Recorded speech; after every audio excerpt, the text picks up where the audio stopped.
नमस्कार विद्यार्थी मित्रांनो, मी श्री शहाजी येडे सर तुमचं श्री टकले पाटील क्लासेस शिक्रापूरमध्ये स्वागत करत आहे.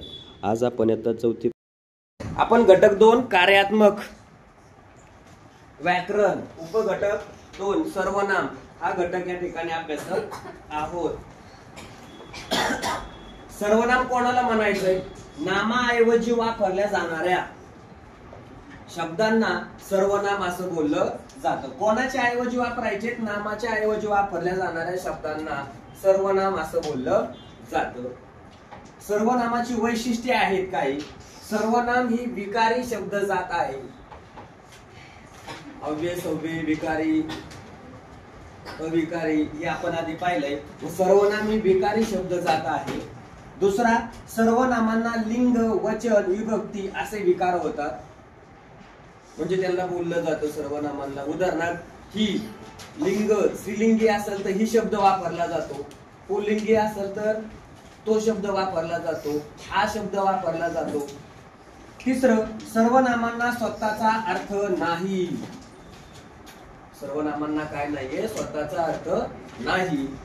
चौथा, सर्वनामांना प्रतिनामे असे सुद्धा म्हटलं जातं. पाचवा, सर्वनाम ही नामावर अवलंबून असणारी शब्द जाती आहे, ती स्वतंत्र नाही. वेगळी अशी स्वतंत्र जात नाहीये, नामावर आधारित आहे. सहावा, तो, ती, ते या तृतीय पुरुषी सर्वनामांच्या ऐवजी नामे येऊ शकतात. म्हणजे तो म्हणण्याच्या ऐवजी आपण काय म्हणू शकतो? तो राम, राम, श्याम. सातवा, मी व तू यासारख्या प्रथम द्वितीय पुरुषी सर्वनामांऐवजी नामे वापरली जाते. मी म्हटल्यानंतर प्रथम आला, तू म्हणल्यानंतर द्वितीय आलं. आता नामाचे एकूण 6 प्रकार आहेत. एक, पुरुषवाचक सर्वनाम. दर्शकवाचक सर्वनाम म्हणजे दर्शवण्यासाठी, संबंध जोडण्यासाठी. चौथा, प्रश्नार्थक. कोण, कोणाला, कोणास. सामान्य नाम. आणि 6वा प्रकार आहे आत्मवाचक नाम. असे हे नामाचे नाही,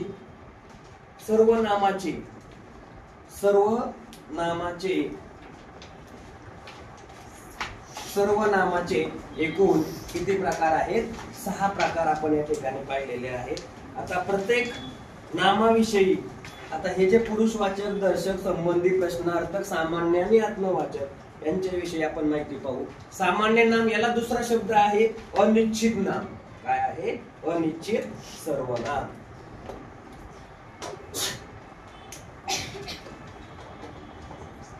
बघा, आपण पुरुषवाचक सर्वनाम म्हणजे सर्वनामाचे जे 6 प्रकार आहेत, त्या 6 प्रकारामधला पहिला प्रकार आहे, कुठला प्रकार आहे? पुरुषवाचक सर्वनाम. पुरुष ही संकल्पना व्यापक आहे, म्हणजे फक्त नर आहे म्हणून त्याला पुरुष म्हणायचं असं नाही. प्राण्यांमध्ये सुद्धा काय येतं? नर नावाची प्रजात जी आहे ती आपल्याला पाहायला मिळते, त्याला पुरुष असं बोललं जातं.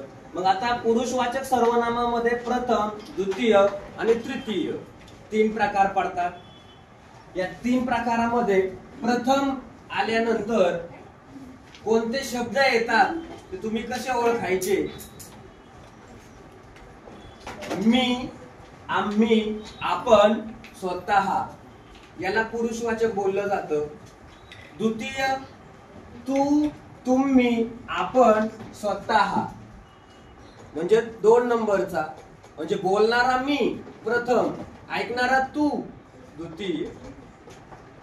एखाद्या गोष्टीविषयी मी तिसऱ्या विषयी तुमच्यापाशी सांगतोय त्याला तृतीय, म्हणजे तो व्यक्ती, तो, ती, ते, त्या हे झाले तृतीय. दर्शक सर्वनामे कसे ओळखायची? हा, ही, हे, ह्या असे जर शब्द आले तर त्यांना काय म्हणायचं? दर्शक सर्वनामे असं बोललं जातं. आणखीन त्याच्यातच तो, ती, ते, त्या असेही शब्द आले तरी त्यांना काय बोलायचं? दर्शक सर्वनामे असं बोललं जातं. तिसरा प्रकार आहे संबंधी सर्वनामे. जो, जी, ज्या इत्यादी शब्द आले तर त्यांना संबंध दर्शक असं बोललं जातं. म्हणजे एखाद्या विषयी संबंध दाखवायचा असेल तर आपल्याला कोणते शब्द पाहणं गरजेचं आहे? जो, जी, जे, ज्या हे जर शब्द त्याच्यात आले तर त्यांना संबंधी सर्वनाम बोललं जातं. उदाहरणार्थ, जो करेल तो भरेल, जो करेल तो भरेल, जे पेरावे ते उगवते, संबंधी दर्शक. प्रश्नार्थक सर्वनामे कोण, काय, कोणास, कोणाला, कोणी असे प्रश्न विचारले जातात. त्या वाक्यात जर हे शब्द आले तर त्यांना काय म्हणायचं? प्रश्नार्थक असं बोललं जातं. पाचवा आहे प्रकार बघा, सामान्य. त्याला अनिश्चित सर्वनामे असं म्हणतात. कोण, काय या शब्दांचा वापर प्रश्न विचारण्यासाठी केला जातो. काय? कोण, काय या शब्दांचा वापर प्रश्न विचारण्यासाठी केला जातो. आता यांचं म्हणणं आहे सामान्य नाम आहे म्हणजे सामान्य अनिश्चित सर्वनाम कोण, काय या शब्दाचा वापर प्रश्न विचारण्यासाठी न करता ती कोणत्या नामासाठी वापरली आहेत, काय ती कोणत्या नामासाठी वापरली आहेत हे निश्चितपणे आपल्याला सांगता येत नाही. तर ती अनिश्चित सर्वनामे असतात. त्यांना काय म्हटलं जातं? अनिश्चित सर्वनामे असं बोललं जातं. उदाहरणार्थ बघा, कोण ही गर्दी, गर्दी झाली पण कोण आहे सांगता येत नाही. त्याच्यानंतर दुसरं, कोणी कोणास काय म्हणावे सांगता येत नाही. माझ्या मुठीत काय आहे ते सांग पाहू, मुठीत काय आहे हे सांगता येतंय का आपल्याला? निश्चित माहित नाहीये. सहावा प्रकार, आत्मवाचक सर्वनामे. कशी ओळखायची? की ज्याच्यामध्ये आपण, स्वतः, निज हे तीन शब्द आले तर त्यांना बघा. आता ते पण कधी? या सर्वनामांचा वापर कर्त्यानंतर केल्यास त्यांचा अर्थ स्वतः असा होतो, त्यामुळे ती आत्मवाचक सर्वनामे होतात. आता उदाहरणार्थ बघा, आत्मवाचक सर्वनामे. मी स्वतः त्याला पाहिले. काय? मी स्वतः त्याला पाहिले. जसं तुम्ही शाळेत जाताना सांगता, एखादा तुमचा मित्र शाळेत आला नाही तर तुम्ही सरांना सांगता मी त्याला पाहिले, तो कुठेतरी खेळत बसला होता. त्याच्यानंतर बघा, दुसरं उदाहरण घेता येईल आपल्याला एखादा आणखी. तो आपण होऊन माझ्याकडे आला. आपण होऊन म्हणजे तो स्वतः माझ्याकडे आला, मी त्याला बोलवलं नाही, तो स्वतःहून माझ्याकडे आला. याच्या झाले एक्झाम्पल. असे किती प्रकार झाले तुमचे? 6 प्रकार आपण या ठिकाणी पाहिलेले आहेत. आता याच्यावर आधारित काही उदाहरण.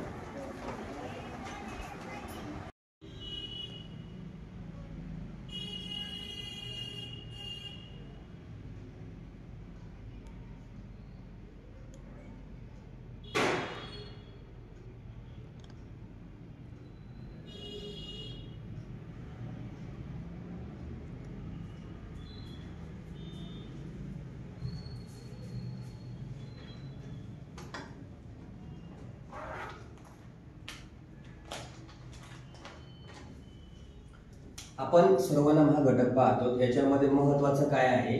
मी व तू ही सर्वनामे आहेत. त्या रूपातच प्रथमा आणि तृतीया या विभक्ती दर्शविता येतात. सला, नाते हे आपण विभक्ती पाहिलेल्या आहेत. मग याच्यात ते द्वितीयच झालं. हे प्रथमा आणि तृतीय विभक्तीमध्ये काय केले जातात? मी, तू ही सर्वनामे आपल्याला पाहायला मिळतात. सर्वनामांचा लिंग विचार. मराठीत मूळ सर्वनामे 9 असून त्यापैकी फक्त 3च सर्वनामे लिंगानुसार काय होतात? बदलतात. उदाहरणार्थ, मी, तू, तो, ती, ते, हा, ही, हे, जो, जी, जे, कोण, आपण, काय, स्वतः ही काय आहेत? मराठीमधील 9 सर्वनामे आपल्याला या ठिकाणी पाहायला मिळतात. त्याच्यापैकी 3च फक्त तो, ती, ते, हा, ही, हे आणि जो, जी, जे ही सर्वनामे लिंगानुसार बदलतात. सर्वनामांचा वचन विचार.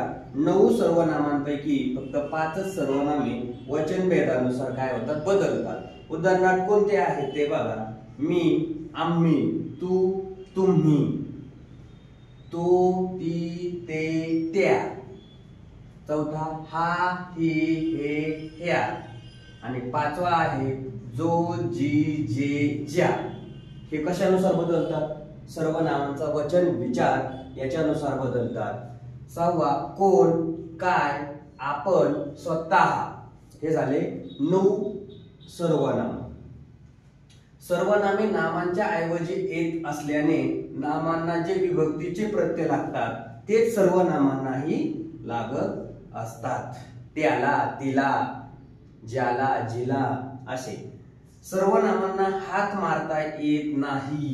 जे सर्वनाम लावलेले आहेत त्यांना काय करता येत नाही? हाक मारता येत नाही. आणि म्हणून त्यांचे संबोधन विभक्ती होत नाही. त्यांची संबोधन विभक्ती जी आहे ती काय होत नाही? झालेली आपल्याला पाहायला मिळत नाही. असे हे तुमचे सर्वनामांचे काय झाले? उदाहरण आपण पाहिले. आता याच्यावर आधारित एक्झाम्पल आपण काय करणार आहोत? अभ्यासणार आहोत.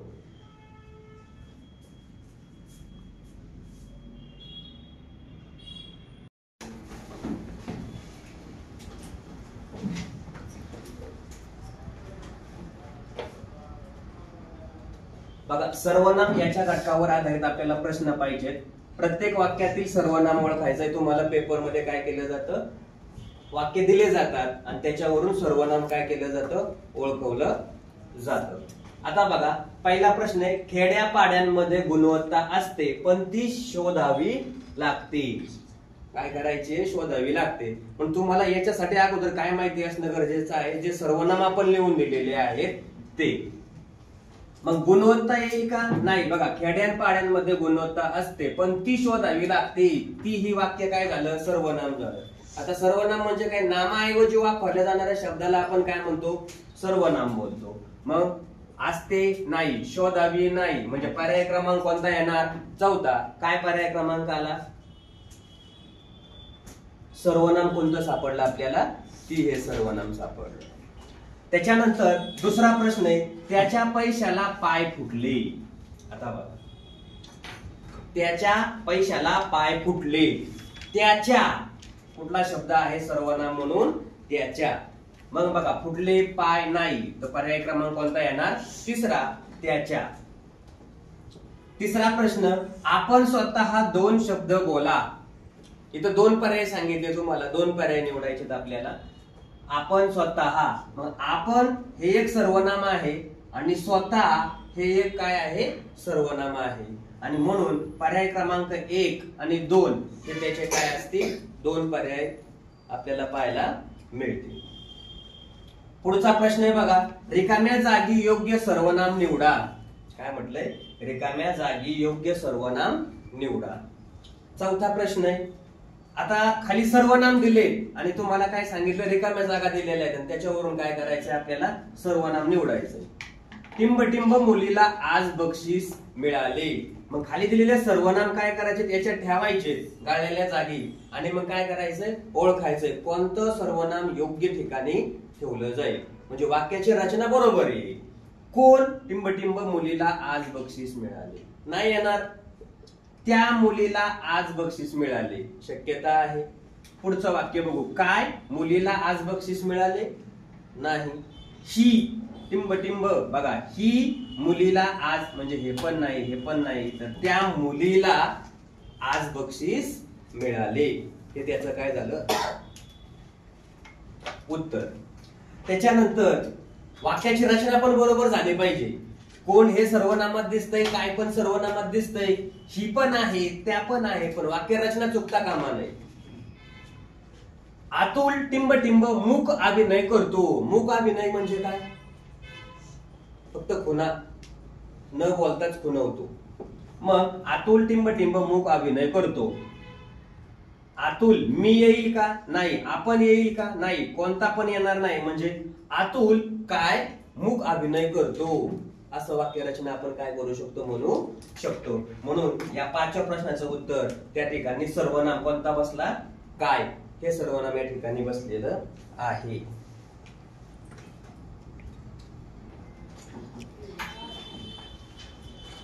पुढचा प्रश्न आहे बघा 6वा. जंगलात गेल्यावर एकही प्राणी न दिसल्यास टिंबटिंब नाराज होतो. कोण नाराज होतो? टिंबटिंब नाराज होतो. टिंबटिंब कोण? ती नाराज होते. लिंग बदलतं लगेच इकडं होतो शब्द आहे. इकडं म्हणजे हे नाही.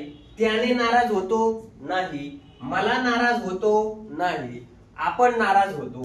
म्हणजे कितवा पर्याय? चौथा पर्याय या ठिकाणी योग्य वस्तू. याच्यानंतर पुढचा प्रश्न बघा. पुढील वाक्यात किती सर्वनामे आली आहेत? आता सर्वनामे मोजायचे आहेत आपल्याला. काय करायचे? सर्वनामे मोजायचे आहेत. दारामागे कोण लपलंय? त्यांना मी पाहिलंय बर का. प्रश्न काय आहे? मग आपल्याला योग्य सर्वनामे किती आहेत? कुठं कुठं दिसते? कोण हे एक सर्वनाम आहे.